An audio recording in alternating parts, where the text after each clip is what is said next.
This is a guest essay written by Hannah Revite Shank, a writer and fourth-generation Brooklyn Jew.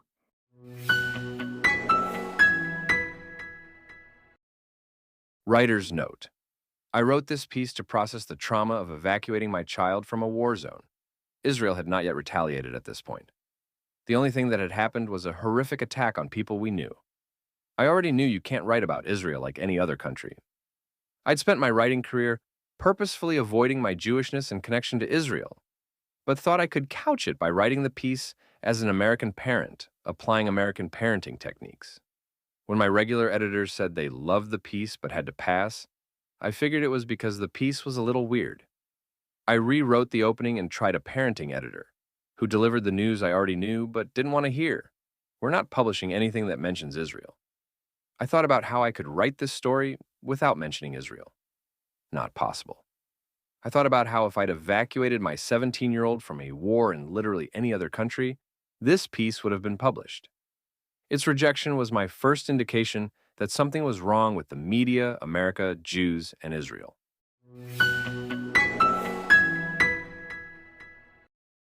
Saturday, October 7th, 2023. When I wake, the air in the house is wrong. In the kitchen, my husband is staring at his phone. He tells me there was a bombing in Israel. We did not originally think we were gap year in Israel people. I need to start there, because this is a story about Israel, and not Bermuda or France. My son wanted to become fluent in French and gain some life experience before college. We wanted him to have a job.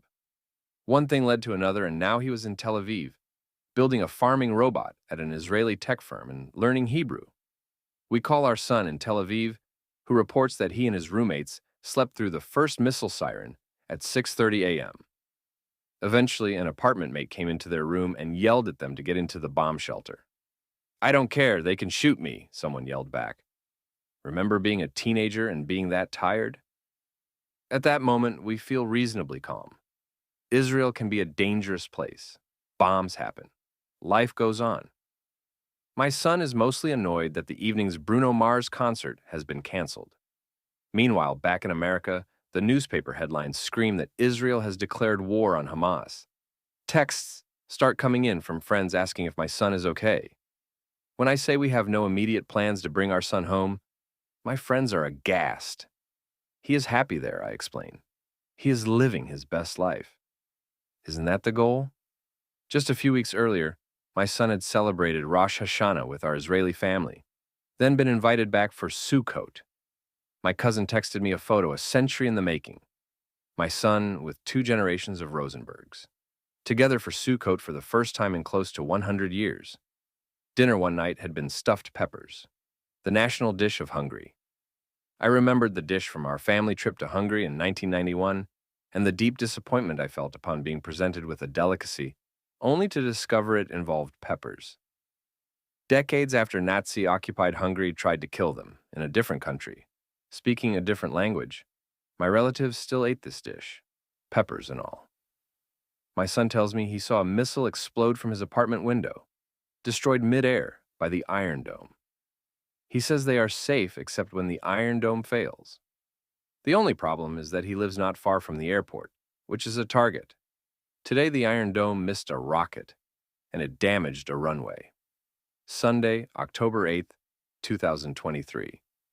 My son's gap year program arranges a Zoom to address parents' concerns. They have run this program for 20 years, they tell us. They've run it through the Second Intifada in the early 2000s, and they'll run it now. Some parents are reassured. Others have already booked their kids on flights home. There is a collective understanding that these people are wimpy and privileged. Stay off of American media, the program tells us. You won't learn about the real situation, and it's just going to terrify you. I download the Times of Israel and the Jerusalem Post and begin reading both. To cover my bases, I continue to read the New York Times and the Washington Post. The difference in reporting gives me a new understanding of the phrase fog of war.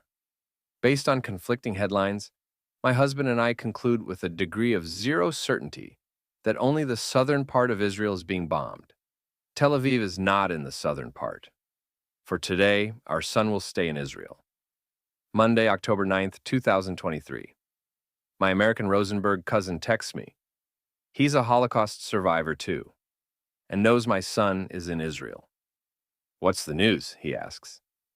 I tell him my son has decided to stay for now and is volunteering his time packing relief boxes to send to the border. My cousin says he always knew my son was special. He reads my son's decision to stay in Israel as Jewish pride and swells with his own Jewish pride. I am not sure how much of my son's decision to stay is Jewish pride, and how much of it is that he loves his job, has made friends from around the world, and is starting to pick up Hebrew. Also, the Gap Year program has presented packing relief boxes as a fun activity to do while they wait for everyone's internship and language classes to resume. Most of my son's apartment mates are temporarily leaving Tel Aviv. He's been invited to move north of the city with a friend. I asked my Israeli cousin if she thinks this is the correct course of action. She agrees, offering up her nicely appointed suburban house with accompanying bomb shelter. But she suspects my son might be happier with people his own age. He'll also be out of missile range, she adds. I wonder when being out of missile range became the standard for gap year housing. Tuesday, October 10th, 2023. As I get out of bed, I prepare myself for the news that a bombing in Tel Aviv has killed everyone in the Gap Year program. None of the 6 news apps I now check over morning coffee are reporting this. I attempt to go on with my day as though my firstborn isn't in a war zone. That evening, when I speak with my son, I can hear his initial adrenaline high starting to dissipate. He's dialing into work remotely, stuck in the exurbs, living with a family that isn't his. News reports about the initial attack are crystallizing now, painting a picture so horrible none of us can stand to look at it.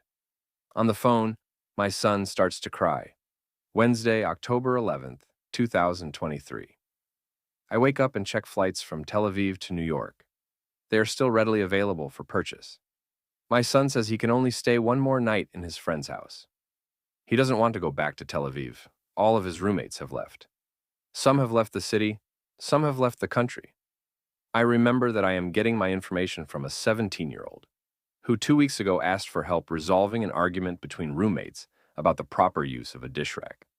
He is not equipped to be making risk calculations. According to Israeli media and the apps that track incoming missiles, the northern part of the country is also now being bombed. Half the people running the program disappear, called into service by the IDF. The program says nothing. I start taking long walks deep in the Prospect Park ravine. On one of these walks, a voice says to me, "Get him out!" I come home and tell my husband. "I've been hearing the voice too," he says. "Is it my father's?" I ask. "Is it your father?" Both are recently deceased, and either one might have called and demanded such an action. Somehow it seems plausible that someone's dead father spoke to me in Prospect Park. "I don't know," he says, "but people don't realize that he doesn't want to leave." Thursday, October 12th, 2023. My son is not yet dead. I wake in the morning, turn to my husband and say, "I cannot live like this anymore. This is not a gap year, this is a war." Lived experience with war was not on the list of things he wanted to do this year. Because he is a teenager, my son thinks this is going to be over soon, and everything will go back to normal. I think about all the times I've thought that, those first 2 weeks of COVID lockdown, those first few weeks after 9/11, and how there was never a return to normal. Normal was gone. All that remained was now. My son's friends from Spanish-speaking countries now have a plan to stay together in Barcelona. Can he join them? My son sounds exhausted, frayed, and like he desperately needs a parent. I realize I'll need to meet him in Barcelona, so I start hunting for tickets from both New York and Tel Aviv to Barcelona. It's noon and I am still in my pajamas. We've spent 3 hours in an airline e-commerce doom spiral, booking flights only to have them disappear at the final step. My husband hits purchase on the ticket to Barcelona, and the site promptly crashes. When we come back online, the ticket is gone. No one is going to Barcelona. A friend who used to work at the State Department sent me a press release. The federal government will be evacuating all U.S. citizens. I put my son's name on the evacuation list, picturing him hanging onto a helicopter door, like he's being airlifted out of Saigon in 1975. My husband and I enlist my sister-in-law to help find a ticket, any ticket, out of Israel. The three of us message each other as all flights on American carriers vanish, leaving only the budget carriers willing to risk taking off during a war, flights that require a change in an Arab country, and the Israeli carrier El Al. I figure that, of all the airlines, the one with experience taking off in an active war zone is El Al. We begin working to grab an El Al flight to anywhere. For a brief moment, we found a flight to Paris. I have family in Paris, Hungarian survivors from a different side of my family. They were nice to me when, as a teenager in the late 1980s, my family lived briefly in Paris, but I hadn't spoken to the family in decades. I type in my French cousin's name into Google. The first result is his Holocaust testimony. The second result is a memoir he wrote in French about being imprisoned in Auschwitz at age 16. I hadn't known he'd been in Auschwitz. As a teenager, I'd never given much thought to why I had cousins in Paris who spoke French with a Hungarian accent. The flight to Paris disappears. I save the Holocaust tab to deal with at a later time and go back to searching for a flight out of Tel Aviv. My sister-in-law comes up victorious and books a 3 a.m. flight out of Ben Gurion Airport to Luton Airport in London. It is midnight in Israel. We instruct our son to go back to his apartment in Tel Aviv, pack up his belongings, and go to the airport. Then we get to work on booking a flight out of London. The only connecting flight to New York that doesn't cost $1 million leaves from Gatwick, an airport on the other side of London from Luton. Somehow we have to get my son, who has not slept in at least 24 hours, is leaving a war zone with an apartment's worth of luggage, and has never been to London, to navigate a complex flight connection on his own. I message a friend in London. We haven't spoken in 8 years. Could she pick up my son, drive him to the opposite side of London, and deposit him at Gatwick? It is late at night in London, but she messages me back immediately. She lives near Gatwick and is more than happy to help. I'd better get some sleep now so I can pick up your son, she writes.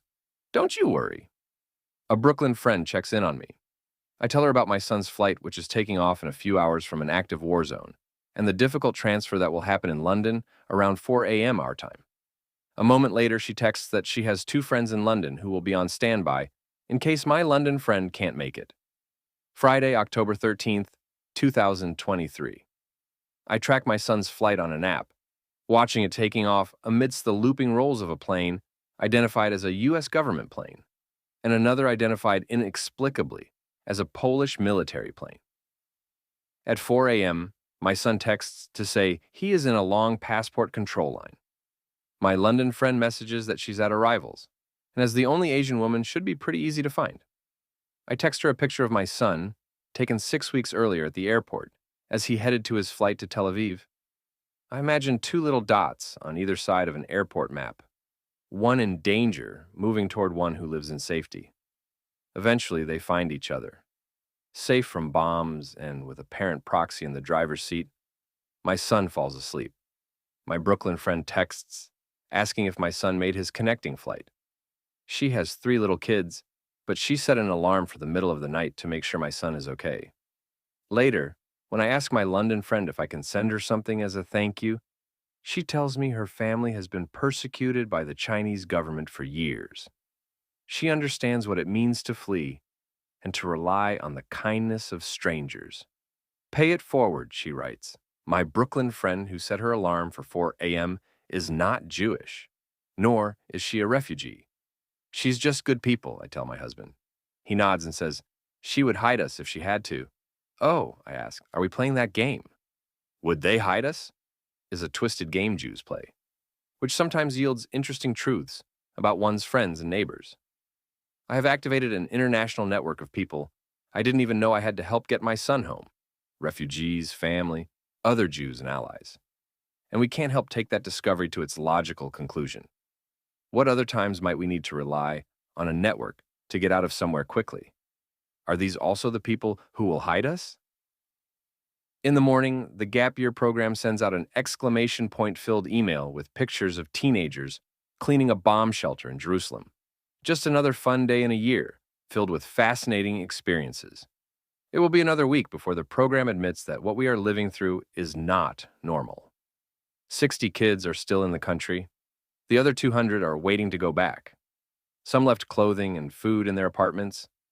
Of the kids who remain, many have close family in Israel. Some have funerals to attend. Some have relatives being called up into the IDF. We also hear from the U.S. State Department.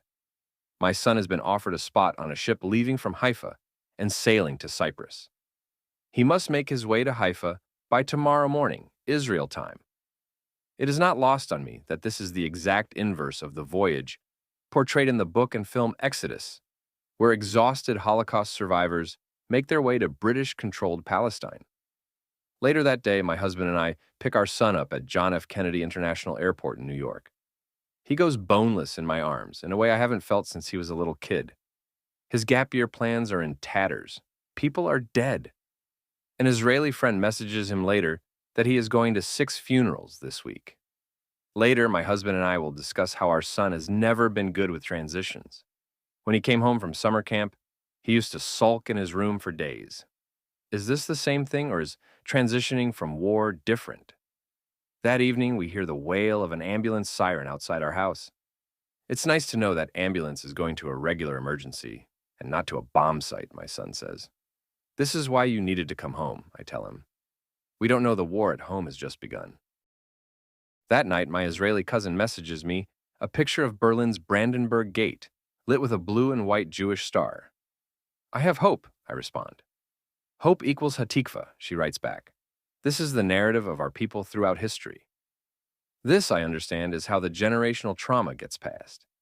Yes, there is deep sadness, rage, and despair, but there is also always hope. For there to be another generation, there has to be.